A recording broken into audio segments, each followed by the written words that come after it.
Imagínate que tú eres un creyente del primer siglo participando en el culto de oración entre semana.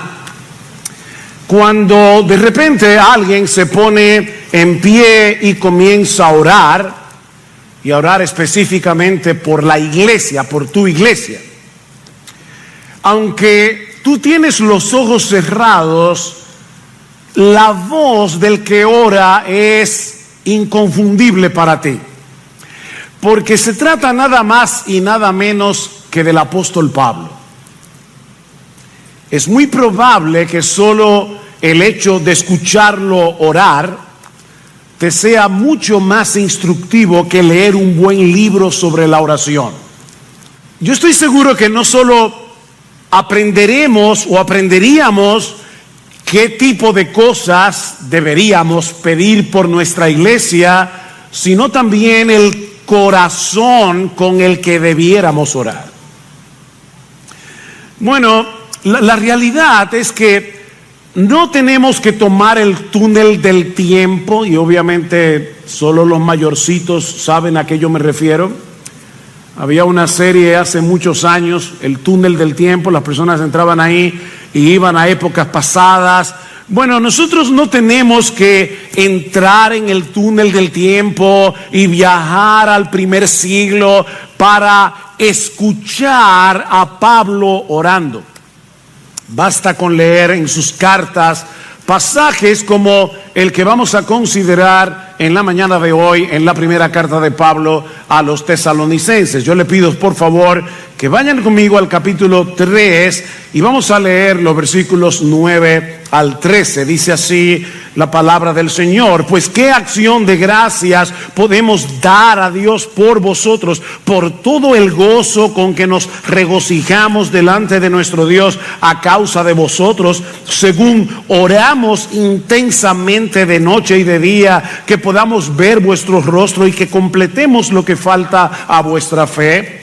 Ahora pues, que el mismo Dios y Padre nuestro y Jesús nuestro Señor dirijan nuestro camino a vosotros, y que el Señor os haga crecer, y abundar en amor unos para con otros y para con todos, como también nosotros lo hacemos para con vosotros, a fin de que Él afirme vuestros corazones irreprensibles en santidad delante de nuestro Dios y Padre en la venida de nuestro Señor Jesús con todos sus santos. ¿Qué oración? De nuevo, hermanos, recuerden el contexto. Pablo y su equipo misionero tuvieron que salir apresuradamente de Tesalónica después de establecer la iglesia allí, debido a la persecución que se levantó contra ellos. Ante la imposibilidad de regresar a la ciudad y preocupado por estos nuevos creyentes, Pablo decide quedarse solo en Atenas y enviarles a Timoteo para que animara a estos hermanos y también para enterarse de su condición. Timoteo concluye su misión en Tesalónica y vuelve a reunirse con Pablo, que ahora se encuentra en Corinto, trayéndole un reporte súper estimulante que anima profundamente el corazón de Pablo en medio de sus propias aflicciones. Noten el versículo 6: pero ahora Timoteo ha regresado de vosotros a nosotros y nos ha traído buenas noticias de vuestra fe y amor, y de que siempre tenéis buen recuerdo de nosotros, añorando vernos como también nosotros a vosotros. Por eso, hermanos, en toda nuestra necesidad y aflicción fuimos consolados respecto a vosotros por medio de vuestra fe, porque ahora sí que vivimos si vosotros estáis firmes en el Señor. Ese es el contexto de la oración que vamos a considerar en la mañana de hoy, y que podemos dividir en dos partes que van a ser fáciles de recordar. Dos palabras claves: gratitud y peticiones. Gratitud y peticiones. Veamos en primer lugar la gratitud de Pablo. Otra vez el versículo 9: pues qué acción de gracias podemos dar a Dios por vosotros. La palabra que se traduce como dar en el versículo 9 transmite la idea de liquidar una deuda. Es como si Pablo estuviera diciendo: yo no encuentro las palabras apropiadas para liquidar esta deuda de gratitud a Dios por el gozo que estamos experimentando en este momento por causa de ustedes. Yo no sé cómo expresar mi gratitud. Yo no sé cómo expresar mi gozo. Pablo sabía que Dios era la fuente de la firmeza de estos hermanos. Si ellos permanecían en pie en medio de tanta oposición, únicamente se debía a la gracia de Dios. Yo no sé si ustedes han visto esas películas o esas escenas aún en la vida real, donde hay una persona que recibe una mala noticia y está a punto de desmayar, de caerse en el piso, y de repente alguien que está a su lado lo levanta. ¿Alguna vez tú has pensado que el Espíritu Santo dentro de ti, el Espíritu Santo que mora en ti, hace eso todo el tiempo? Tú estás a punto de desmayar, ya tú no quieres seguir corriendo la carrera, y es el Espíritu Santo el que te sostiene para que tú puedas estar firme. Bueno, como Pablo tenía una visión espiritual y él sabía que Dios estaba detrás de todo, Pablo le daba gracias a Dios por la firmeza de los tesalonicenses. No le da gracias a los tesalonicenses, le da gracias a Dios. Es exactamente lo mismo que vimos hace varias semanas cuando estudiamos el capítulo 2, versículo 13. Pablo dice: por esto también nosotros sin cesar damos gracias a Dios, de que cuando recibisteis la palabra de Dios que oísteis de nosotros, la aceptasteis no como la palabra de hombre, sino como lo que realmente es, la palabra de Dios, la cual actúa también, hace su obra en vosotros los que creéis. ¿A quién le da gracia Pablo? A Dios. Pablo le da gracias a Dios por haber obrado en ellos para que recibieran la palabra de Dios como palabra de Dios. Mis hermanos, en el cristianismo bíblico Dios se lleva toda la gloria. ¿Cómo tú distingues? La gente habla mucho de sana doctrina. ¿Cómo tú distingues que una doctrina realmente es sana? Bueno, una de las primeras cosas que hace la sana doctrina es que le da a Dios toda la gloria. Ustedes nunca van a escuchar un himno alabando el libre albedrío. No. Nunca van a escuchar a nadie cantando: oh, qué bueno mi corazón. No, qué bueno es Dios que obró en mi corazón. Los himnos alaban a Dios, no el libre albedrío humano. La gloria es de Dios.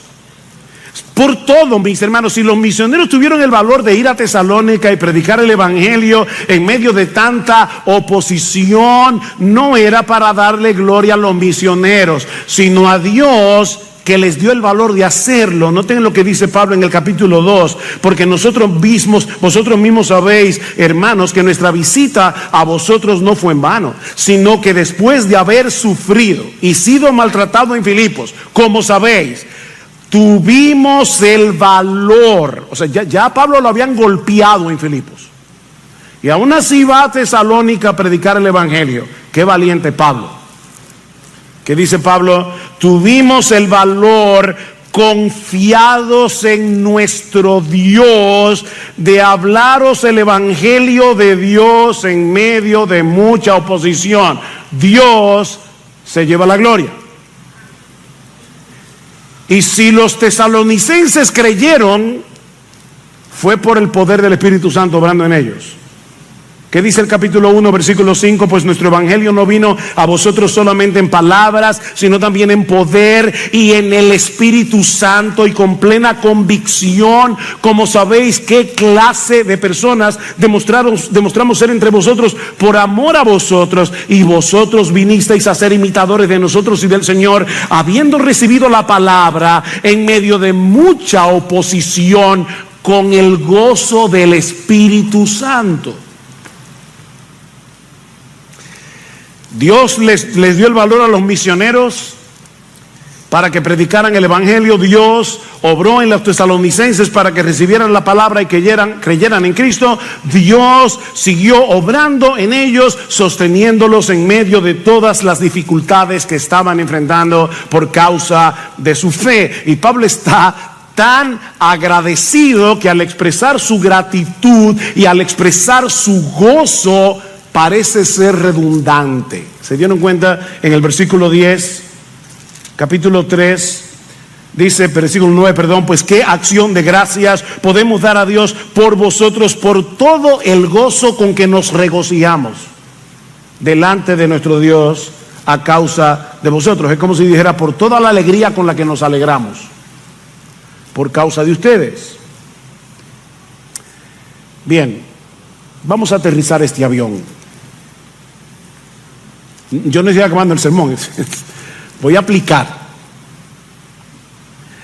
Mi hermano, ¿cuándo fue la última vez que tú experimentaste y expresaste en oración una gratitud y un gozo similar al de Pablo por tu iglesia? Piénsalo. En agosto de este año celebramos nuestro 45 aniversario. Y una de las cosas que vimos en medio de esa celebración es que a pesar de nosotros, definitivamente, Dios ha estado obrando en medio de esta iglesia, salvando pecadores, sosteniendo a los creyentes, moviendo a muchos a poner sus dones en operación para el servicio del cuerpo, dándole gracia a los pastores para que se mantengan predicando a Cristo y este crucificado. Pregunta, ¿acaso no tenemos un montón de razones para darle gracias a Dios por todo lo que Él ha hecho y continúa haciendo en esta iglesia? Mis hermanos, cuando no hacemos eso, estamos siendo ingratos con Dios, porque no estamos reconociendo la obra de su gracia en medio nuestro. Mira, déjame decirte algo, mi amado hermano, mi amada hermana de Iglesia Bíblica del Señor Jesucristo. Si tú estás esperando que esta iglesia llegue a ser perfecta para darle gracias a Dios por ella, tú nunca le vas a dar gracias a Dios por esta iglesia. Nunca. Porque de este lado de la eternidad, esta iglesia nunca será perfecta. La iglesia en Tesalónica, por la que Pablo está dando esta gracia tan rebosante, no era una iglesia perfecta, como veremos en un momento, pero Pablo tenía ojos para ver la gracia de Dios obrando en ellos, a pesar de la necesidad que todavía tenían de seguir creciendo. Percibir la obra de la gracia de Dios produce gratitud en el corazón, sin que eso nos lleve a la complacencia. En otras palabras, podemos ser agradecidos por lo que ya tenemos por gracia y al mismo tiempo desear más.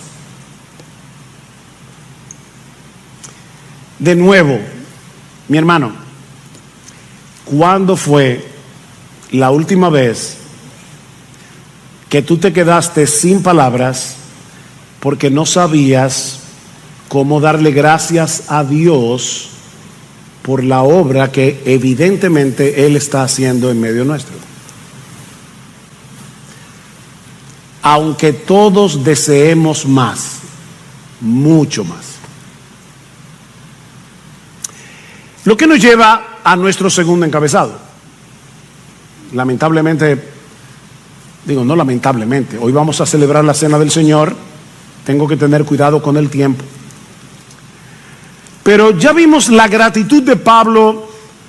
Veamos ahora las peticiones y anhelos de Pablo. La gratitud de Pablo, las peticiones y anhelos de Pablo. Versículo 10, según oramos intensamente de noche y de día, que podamos ver vuestro rostro y que completemos a lo que falta de vuestra fe. Hay dos cosas aquí, una petición y un propósito. ¿Qué es lo que Pablo le pide a Dios? Que le permita regresar a Tesalónica. ¿Con qué propósito? Para que completemos lo que falta a vuestra fe. En los versículos 11 al 13 vemos estas mismas peticiones, pero expresadas en forma de anhelo. Anhelo. En el versículo 11, Pablo expresa su anhelo de que el Señor dirija sus pasos para que pueda regresar a Tesalónica. En los versículos 12 al 13 expresa su anhelo para que ellos sigan creciendo espiritualmente. Ven, así que el versículo 10 y los versículos 11 y 13 expresan lo mismo, pero de dos maneras diferentes. Una petición o dos peticiones en forma de petición y de anhelo. Ok, primera petición. Pablo quiere regresar a Tesalónica, versículo 10. Según oramos intensamente de noche y de día, que podamos volver a ver vuestro rostro. Esta palabra que se traduce intensamente significa sobreabundantemente. Es la misma palabra que Pablo va a usar más adelante cuando exhorte a estos hermanos a tener a sus líderes en muy alta estima. O es la palabra que aparece en Efesios capítulo 3 versículo 20 cuando dice que nuestro Dios es poderoso para hacer todas las cosas mucho más abundantemente de lo que pedimos o entendemos.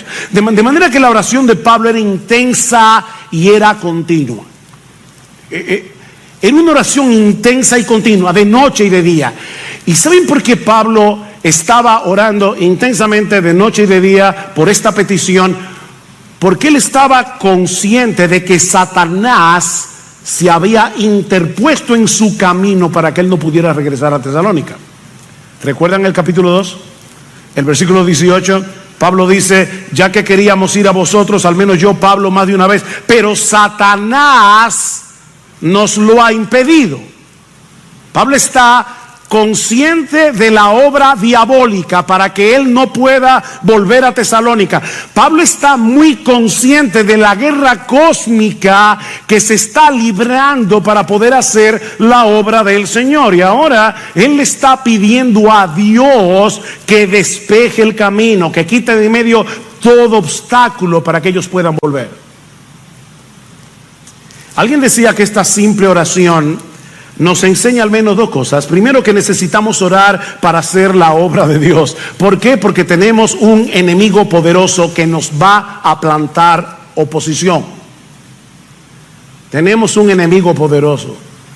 Los que vinieron este miércoles al culto de oración, y de paso, si hay algo a lo que yo los quiero animar en este sermón acerca de la oración, es que vengas al culto de oración, porque nosotros necesitamos depender del Señor para que esta iglesia pueda hacer la obra. Y le decíamos este miércoles a los hermanos que nosotros estamos rodeados de enemigos feroces. ¿Y saben cuál es la única arma con la que nosotros contamos? Un walkie-talkie. En la guerra civil dominicana, en el 65, la guerra de abril, mi papá tenía algunos contactos con, no me acuerdo cómo, con militares norteamericanos, y encontró unos walkie-talkies y nos los trajo de regalo. Y nosotros que vivíamos en San Juan de la Maguana, ya se pueden imaginar muchachos jugando con un walkie-talkie. Pero el walkie-talkie realmente, me imagino que los muchachos se tienen que preguntar, ¿qué es un walkie-talkie? Es un radio de intercomunicación. Bueno, el walkie-talkie es algo que se inventó para uso militar, ¿no? Cuando los soldados estaban en medio de la batalla, en medio de la guerra, rodeados de enemigos, no podían avanzar, ellos tomaban el walkie-talkie, llamaban al cuartel general para que le enviaran cobertura aérea.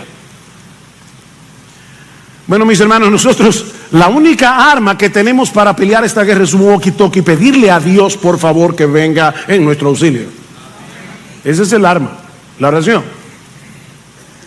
Pero este pasaje no solamente nos enseña esta oración de Pablo, que nosotros tenemos un poderoso enemigo que nos va a plantar oposición, sino también que nosotros le servimos a un Dios todopoderoso que controla todas las cosas para su gloria y para el bien de su pueblo. Así que en medio de la oposición nosotros podemos y debemos orar a Dios, porque el cielo gobierna. El cielo gobierna. Pablo no se queda de brazos cruzados esperando que se remueva el obstáculo, sino que él le expresa su deseo a Dios de que quite eso de ahí. Versículo 11, ahora pues que el mismo Dios y Padre nuestro y Jesús, nuestro Señor, dirijan nuestro camino a vosotros. De paso, mis hermanos, esta increíble, esta sorprendente oración nos muestra claramente que Pablo creía que Cristo era Dios. Cristo es Dios. Por un lado se refiere a Jesús como Señor nuestro, y esa palabra Señor es la que se usaba en la Septuaginta, la versión griega del Antiguo Testamento, para traducir la palabra Jehová. Cuando ustedes ven que en el Nuevo Testamento se refieren a Jesús como Señor, se le está equiparando con Jehová en el Antiguo Testamento. Por otra parte, noten, mis hermanos, que Pablo le está dirigiendo su oración a Jesús, lo mismo que al Padre. ¿Se dieron cuenta? Miren en el texto, Pablo le está orando al Padre y le está orando a Jesús. Y le está orando a Jesús porque Jesús es Dios.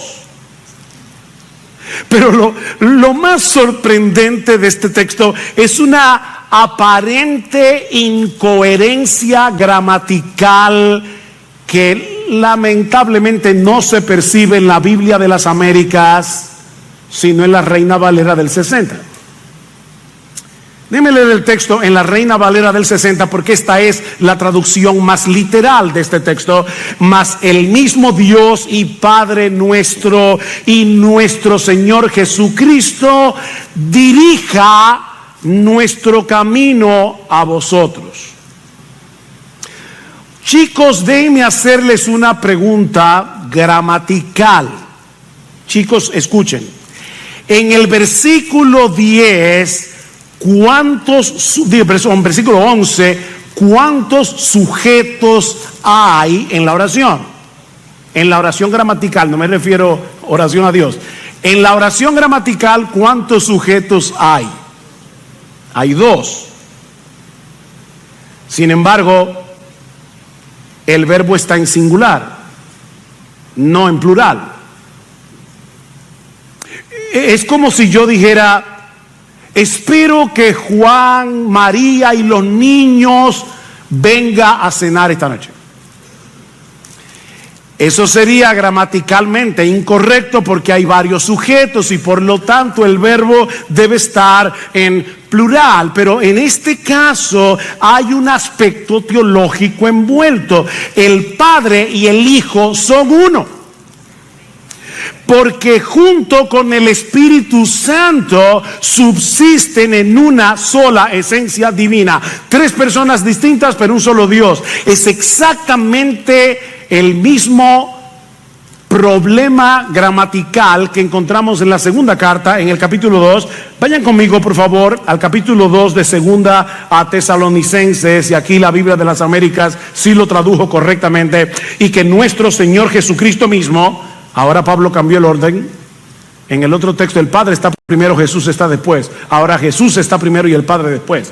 Y que nuestro Señor Jesucristo mismo y Dios nuestro Padre, que nos amó. ¿Cómo debería decir que nos amaron? Segunda Tesalonicenses 2:16. Y que nuestro Señor Jesucristo mismo y Dios nuestro Padre, que nos amó, no que nos amaron, que nos dio consuelo eterno y buena esperanza por gracia, consuele vuestros corazones y os afirme en toda obra y palabra buena. Otra vez, varios sujetos, Jesús y el Padre, pero los verbos están en singular. Mis hermanos, últimamente hay un fuerte ataque en iglesias que se llaman evangélicas en contra de la doctrina de la Trinidad. Este ataque contra la Trinidad usualmente viene de esta manera: hay una sola persona divina que a veces se revela como Padre, a veces se revela como Hijo, a veces se revela como el Espíritu Santo. Eso es una herejía que ya fue condenada por la iglesia cristiana hace siglos.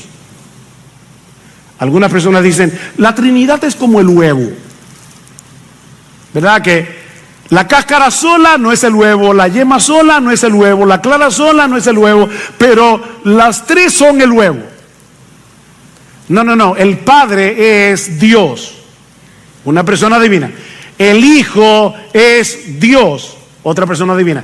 El Espíritu Santo es Dios, otra persona divina, pero solo hay un Dios, no tres dioses. Por eso Pablo está orando aquí a dos personas: a Jesús nuestro Señor y al Padre que dirija nuestro camino a vosotros. Mis hermanos, ¿por qué yo insisto en eso? Porque quiero cuidar vuestras almas. Porque nadie puede ser salvo, mis hermanos, nadie puede ser salvo si no cree que Jesucristo es Dios. Nadie. Jesús dijo claramente: el que no honra al Hijo, no honra al Padre. Ven, son dos personas diferentes. El que no honra al Hijo, no honra al Padre que lo envió. Y negar la deidad de Cristo es pisotear su honor. Tan serio como eso. Yo recuerdo cuando fuimos a Israel y tuvimos la experiencia de esperar el Sabbat en la casa de un rabino que nos invitó a cenar. Y yo vi a este hombre, a su familia, haciendo todos los rituales que ellos hacían.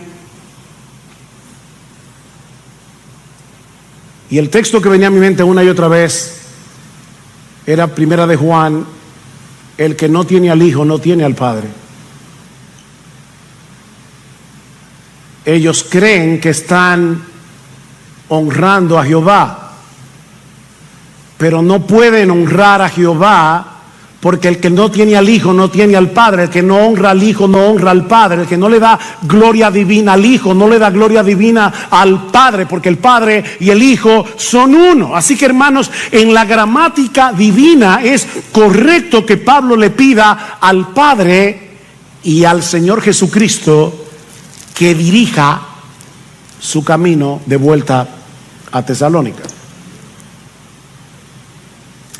¿Respondió el Señor esta oración?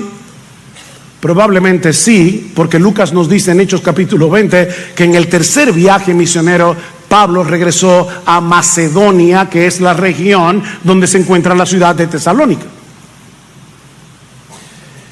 Pero Dios tiene un propósito cuando parece que se dilata en responder nuestras oraciones, porque en este caso Dios usó esa separación para que hoy tengamos en nuestra Biblia las dos cartas que Pablo escribió a los tesalonicenses. Así que lo que Pablo no pudo hacer en persona, lo hizo en parte a través de sus cartas.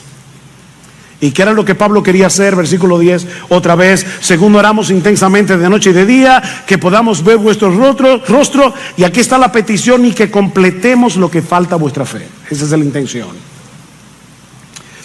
La palabra completar significa restaurar algo que está defectuoso o concluir un entrenamiento. Aunque estos hermanos en general estaban andando bien, necesitaban seguir creciendo y madurando espiritualmente. Y hermanos, como decía hace un momento, Pablo tenía ojos para ver la gracia de Dios obrando en ellos sin dejar de ver sus carencias. Su entusiasmo no les restaba objetividad. Y de verdad, quiere el Señor darnos ese balance al evaluar nuestra propia iglesia, porque tendemos a irnos al extremo. Para algunas personas todo está bien y para otros todo está mal. Y ¿saben qué? En Iglesia Bíblica del Señor Jesucristo ni todo está bien ni todo está mal.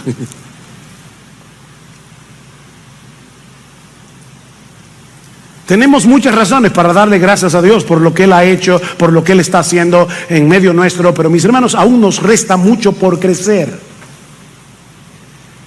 Nos falta crecer en nuestro conocimiento del Señor. Nos falta crecer en nuestra santidad personal. Nos falta crecer en nuestro amor y en nuestro servicio unos por otros. Nos falta crecer en nuestro celo evangelístico y misionero. Nos falta crecer en un montón de cosas. Nos falta crecer. Así que debemos ser agradecidos sin caer en la complacencia. Objetivos para ver lo que todavía nos falta, pero sin caer en la ingratitud. Tú puedes hacer eso. Porque déjeme decirles algo, y porque estoy insistiendo en eso. Esa es la única forma en que nosotros vamos a poder orar correctamente por nuestra iglesia. Debemos ser, para decirlo de otra forma, agradecidos y ambiciosos al mismo tiempo. Debemos dar gracias a Dios mientras mantenemos una santa ambición que no nos deje bajar la guardia, que no nos lleve a minorar el paso. Nosotros tenemos que seguir corriendo, porque no hemos llegado, hermanos, no hemos llegado. Bueno, Pablo quería regresar a Tesalónica porque él estaba consciente de la necesidad de crecimiento de estos hermanos, específicamente en dos áreas muy específicas: el amor y la santidad. Vean el versículo 12. Y que el Señor os haga crecer y abundar en amor unos para con otros y para con todos, como también nosotros lo hacemos para con vosotros. La palabra que se traduce aquí como abundar da la idea de excederse, de rebosar, como un río que se desborda. Ahora, ¿saben lo sorprendente de esta petición en esta carta?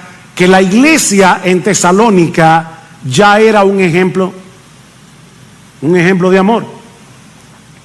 Vean lo que dice el capítulo 4, versículo 9, dice: mas en cuanto al amor fraternal, no tenéis necesidad de que nadie os escriba, porque vosotros mismos habéis sido enseñados por Dios a amaros unos a otros, porque en verdad lo practicáis con todos los hermanos que están en toda Macedonia, pero os instamos, hermanos, a que abundéis en ello más y más. Esa es iglesia que ya está practicando el amor, que Pablo dice: yo quiero que ustedes crezcan y abunden en amor. Que ustedes crezcan y abunden en amor.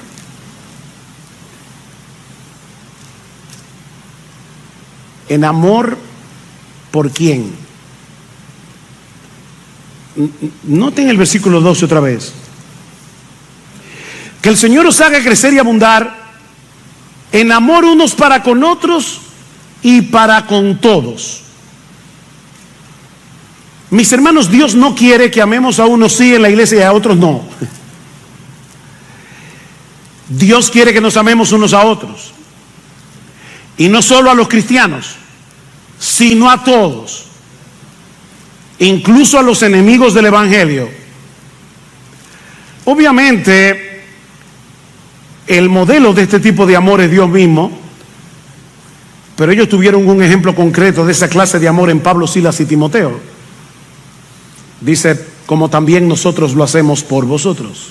Ahí está el modelo. No sé cuántos de ustedes conocen la caricatura de Peanuts, de Schultz, con el personaje de Charlie Brown.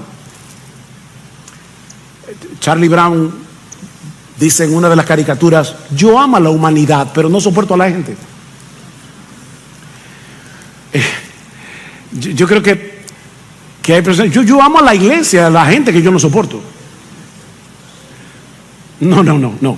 Oye, Dios quiere que nos amemos unos a otros y que amemos a todos, y el ejemplo es como Pablo, Silas y Timoteo, para ponértelo más fácil, porque el ejemplo real es Jesús, pero Pablo dice: imítenme a mí como yo imito a Cristo. Mis hermanos, indudablemente necesitamos seguir creciendo y abundando en amor. Iglesia Bíblica del Señor Jesucristo necesita seguir creciendo y abundando en amor. Pero es importante que noten dos cosas en este pasaje que, para ser honesto, yo nunca antes me había dado cuenta. El amor es un don de Dios y es un deber al mismo tiempo. Es un regalo y es un deber. Pablo le pide a Dios que los haga abundar y crecer en amor. Entonces, ¿quién es el que da la capacidad de amar? O sea, si Pablo se lo está pidiendo a Dios, ¿quién es que lo hace? Es Dios. Pero luego ya vimos en el capítulo 4, versículo 10, que Pablo dice: pero ahora os instamos, hermanos, a que abundéis en ello más y más. Así que Pablo ahora está exhortando a los hermanos para que abunden en amor. Entonces, finalmente, mis hermanos, ¿es Dios el que nos hace crecer en amor o somos nosotros los que debemos crecer y abundar en amor? La respuesta es sí, ambas cosas a la vez. El amor es un fruto del Espíritu, es Dios el que nos da la capacidad de amar, pero nosotros somos responsables de hacer que ese amor crezca y abunde en nosotros. ¿Y cómo? ¿Cómo yo hago eso? ¿Cómo yo hago que el amor abunde en mí? Bueno, tomando la decisión en oración de obedecer a Cristo, amando a nuestros hermanos en la fe, estirándonos y estirándonos y estirándonos continuamente en nuestro amor por los demás y anhelando que lo mismo suceda con el resto de la iglesia. No olvides que la meta es amar como Jesús. Un mandamiento nuevo os doy, que os améis unos a otros como yo os he amado, que también os améis unos a otros. Nunca llenaremos esa medida de este lado de la eternidad. Pero ¿sabes lo que va a suceder al seguir avanzando hacia esa meta? Escuchen lo que dice Pablo en el versículo 13: a fin de que él afirme vuestros corazones irreprensibles en santidad delante de nuestro Dios y Padre en la venida de nuestro Señor Jesús con todos sus santos. El medio de afirmar el corazón, el medio de crecer en santidad es amarnos mutuamente. Hay una conexión entre la santidad y el amor. Ser santo no es otra cosa que parecerse cada vez más a Dios, y Dios es amor. Mientras más crezcas y abundes en amor, más te parecerás a Dios. Y mientras más te parezcas a Dios, más santo serás. Ahora, el anhelo de Pablo no es simplemente que estos hermanos crezcan en santidad a través del amor. Él hablará más acerca del tema de la santidad en el capítulo 4. Lo que él quiere para ellos, escuchen bien, es que cuando Cristo venga sean hallados irreprensibles en santidad delante de nuestro Dios y Padre, no delante de la gente.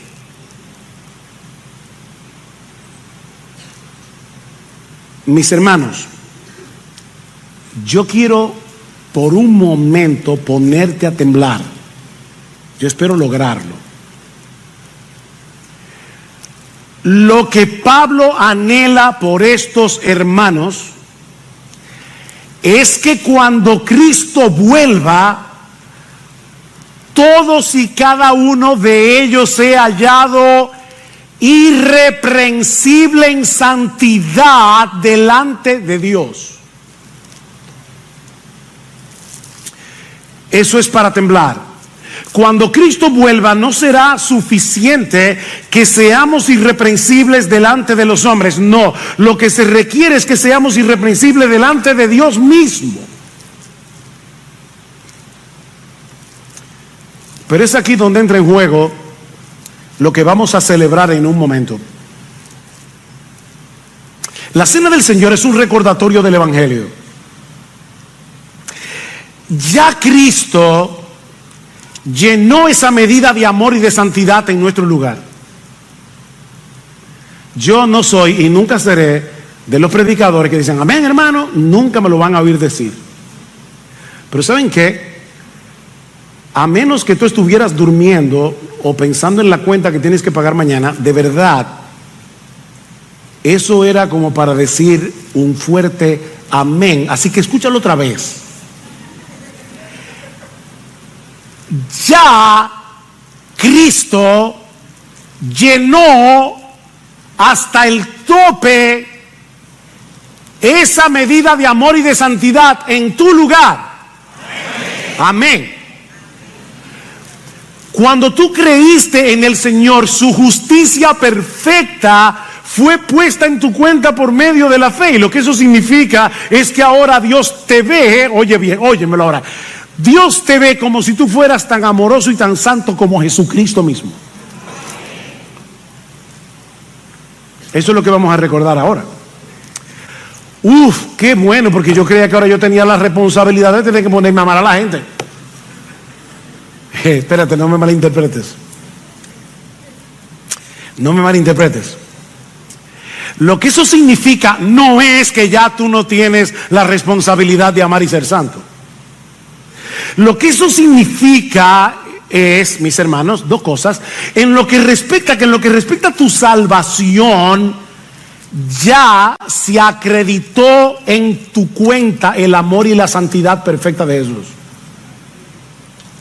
En lo que respecta a tu salvación, ya eso está en tu cuenta. Tranquilo. Ahora, en lo que respecta a tu vida cristiana práctica, aquí y ahora, lo que eso significa es que por la obra regeneradora del Espíritu Santo que cambió tu naturaleza, que purificó tu alma, como dice Primera de Pedro capítulo 1 versículo 22, la capacidad, ahora tú tienes la capacidad, la motivación y el modelo de amar. Tú y yo ahora tenemos la capacidad, la motivación y el modelo para amar y ser santo. El amor y la santidad no me hacen cristianos, no, pero son los frutos que evidencian que lo soy. El amor y la santidad no me hacen cristiano, pero es lo que hace evidente que soy cristiano.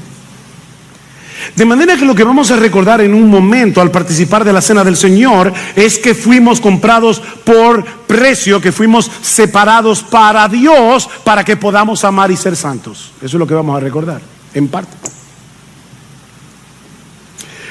O para decirlo de otra forma, lo que vamos a recordar es el precio que Jesús pagó para salvarnos, de manera que ahora nos parezcamos cada vez más a Él. Y parecerse a Jesús no es otra cosa que amar y ser santos. ¿Qué debemos hacer ahora a la luz de este pasaje cuando estemos participando de la cena del Señor? Bueno, en primer lugar, participa con gratitud, recordando lo que Cristo hizo por ti. Él no solo murió por ti, Él también vivió por ti. Si la salvación dependiera de nuestro amor y de nuestra santidad, estaríamos perdidos, pero ya Cristo llenó esa medida por ti y por mí. Y al mismo tiempo nos dio, recuerden, la capacidad, la motivación y el ejemplo para que crezcamos y abundemos en amor y para que seamos santos. Recuerda lo que Cristo hizo por ti, que eso te impulse a estirarte en tu amor por otros. El amor de Cristo nos constriñe pensando esto, que si uno murió por todos, luego todos murieron y por todos murió para que los que viven ya no vivan para sí. Eso era cuando tú eras impío, sino para aquel que murió y resucitó por ellos. Mi hermano, ven al culto de oración este miércoles. Y miren esa lista, los hermanos de esta iglesia que están en necesidad. Y proponte en tu corazón orar por esos hermanos en tu casa y durante la semana hacer algo por ellos. Puedes orar por ellos, puedes llamarlos por teléfono, puedes visitarlos, puedes hacer algo. El punto es, mi amado hermano, examina tu vida. Tenemos todos nosotros que estirarnos, porque la meta es ser como Jesús. Pero en segundo lugar, participa de la cena del Señor con gratitud, recordando que eres parte de un cuerpo, de una familia. Sí, yo debo darle gracias a Dios por haberme salvado a mí, pero al mismo tiempo debo recordar que Cristo no solo murió por mí. Maridos, amad a vuestras mujeres como Cristo amó a la iglesia y se entregó a sí mismo por ella. La cena del Señor no es un memorial privado, es un memorial colectivo colectivo, dice Pablo en 1 Corintios, la copa de bendición que bendecimos no es la comunión de la sangre de Cristo, el pan que partimos no es la comunión del cuerpo de Cristo, siendo uno solo el pan, nosotros con ser muchos somos un cuerpo, pues todos participamos de aquel mismo pan.